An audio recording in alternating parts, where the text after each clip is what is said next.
Hello, little one. Come on, snuggle in, climb up in Oma's rocking chair, and let's read another fairy tale from the Blue Fairy Book. Tonight's fairy tale is called Prince Hyacinth and the Dear Little Princess. Are you ready? Close your eyes and relax and just listen to our story. Prince Hyacinth and the Dear Little Princess. Once upon a time, there lived a king who was deeply in love with a princess, but she could not marry anyone because she was under an enchantment. So the king set out to seek a fairy and asked what he could do to win the princess's love. The fairy said to him, "You know that the princess has a great cat which she is very fond of. Whoever is clever enough to tread on that cat's tail is the man she is destined to marry." The king said to himself that this would not be very difficult, and he left the fairy, determined to grind the cat's tail to powder rather than not tread on it at all. You may imagine that it was not long before he went to see the princess, and Puss, as usual, marched in before him, arching his back. The king took a long step, and quite thought he had the tail under his foot, but the cat turned round so sharply that he only trod on air. And so it went on for 8 days, till the king began to think that this fatal tail must be full of quicksilver.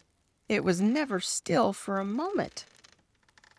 At last, however, he was lucky enough to come upon Puss fast asleep and with his tail conveniently spread out. So the king, without losing a moment, set his foot upon it heavily. With one terrific yell, the cat sprang up and instantly changed into a tall man, who, fixing his angry eyes upon the king, said, "You shall marry the princess because you have been able to break the enchantment, but I will have my revenge. You shall have a son who will never be happy until he finds out that his nose is too long. And if you ever tell anyone what I have just said to you, you shall vanish away instantly, and no one shall ever see you or hear of you again." Though the king was horribly afraid of the enchanter, he could not help laughing at this threat. "If my son has such a long nose as that," he said to himself, "he must always see it, or feel it, at least, if he is not blind or without hands." But as the enchanter had vanished, he did not waste any more time in thinking, but went to seek the princess, who very soon consented to marry him. But, after all, they had not been married very long when the king died, and the queen had nothing left to care for but her little son, who was called Hyacinth.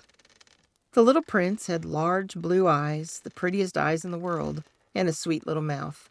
But alas, his nose was so enormous that it covered half his face. The queen was inconsolable when she saw this great nose, but her ladies assured her that it was not really as large as it looked, that it was a Roman nose, and you had only to open any history to see that every hero has a large nose. The queen, who was devoted to her baby, was pleased with what they told her, and when she looked at Hyacinth again, his nose certainly did not seem to her quite so large. The prince was brought up with great care, and as soon as he could speak, they told him all sorts of dreadful stories about people who had short noses.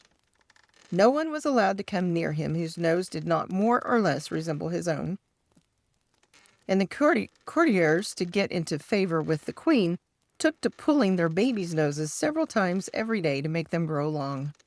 But do what they would, they were nothing by comparison with the prince's.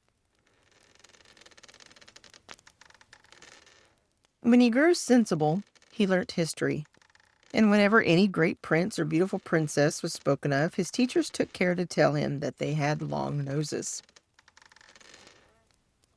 His room was hung with pictures, all of people with very large noses, and the prince grew up so convinced that a long nose was a great beauty that he would not on any account have had his own a single inch shorter.